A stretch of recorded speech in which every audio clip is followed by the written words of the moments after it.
Përshëndetje të dashur miq dhe dashamirës. Dhe ju jo dhe aq miq dhe jo dhe aq dashamirës. Ndoshta jo dhe dashakeqës në fund ditës, po duke jetuar në fluskën tuaj të ignorancës dhe një mentaliteti të tre dekadave më para, normalisht nuk dini ç'bëni.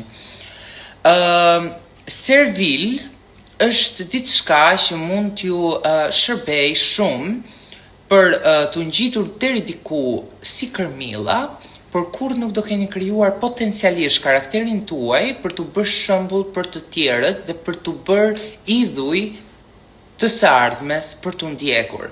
Në moment që nuk e keni këtë, jeni askushi dhe do keni atë pak gjë për cilën po luftoni, për aq kohë sa personazhe të tjerë që gjaj kanë krijuar këtë karakter të jenë në pëlqimin e publikut. Në moment që ju jeni servila të këtyre, po thoja, në momentin që ju jeni servila të këtyre personazheve, të këtyre karaktereve gjatë të krijuara, jeni askushi.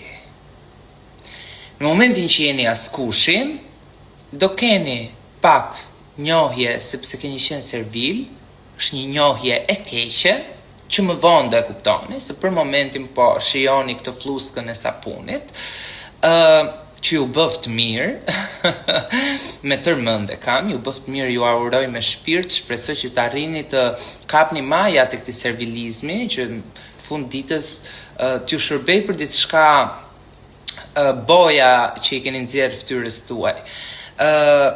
Dhe si pikë dytë, mos tentoni ta impononi këtë gjë tek njerëzit si diçka të mirë dhe ta shisni si një bukë të ngrohtë furre me dru.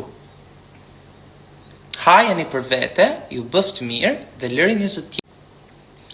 lërini të tjerët, po thoja, që të bëjnë gjërat e tyre jashtë pjesës së servilizmit. Duke folur për veten, unë servil nuk kam qenë, nuk jam dhe nuk do t'jem.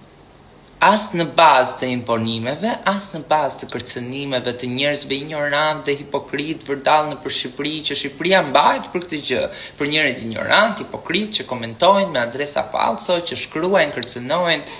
Come on! Unë nuk do shëmb jetën time, karakterin tim, dinjitetin tim, fytyrën time dhe krijimtarinë time, sepse zemrat e mia unë jam krijues, nuk jam mbështetës.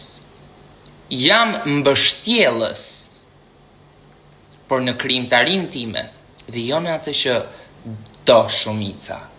Ju puth, ju përqafoj dhe do shihemi nëse keni do shihemi vetëm nëse merrni masa tani që jeni në kohë akoma, të blini disa dylbi aq të forta sa që të mund të më shikoni. Dhe kam seriozisht, se të krijosh, të jesh krijues, është diçka e lindur. Gjë me cilën ju nuk keni lindur dhe potencialin nuk e keni. Dhe kur them ju, kategorizoj gjithë ata njerëzit që për një qëllim apo tjetër bëhen servila të një personi apo tjetri për një kafshat bukë. Come on. Come on. Për bukë. Come on. Bëuni dikushi thirrrini mendjes sa jeni në kohë. Krijoni diçka tuajën. Nuk e keni potencialin, dakord jam, por mos punoni për të tjerët. Punoni për të